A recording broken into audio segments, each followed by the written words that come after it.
So, ayun na nga, mga kapisngi, may natuklasan akong filter dito kay TikTok. Dumaan siya sa FYP ko at medyo natuwa talaga ako.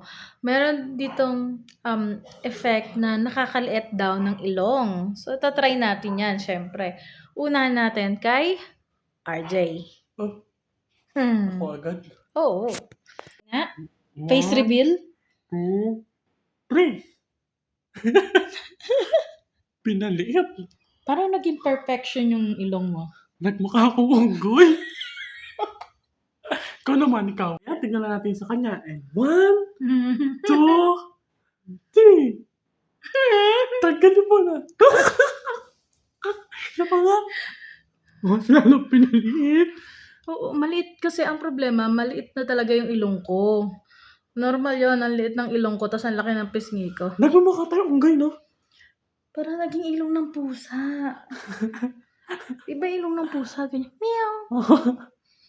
Meow!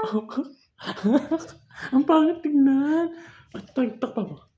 Ako naman. Tayo na pumunta. Ako. Okay na. Bye-bye. Bye-bye!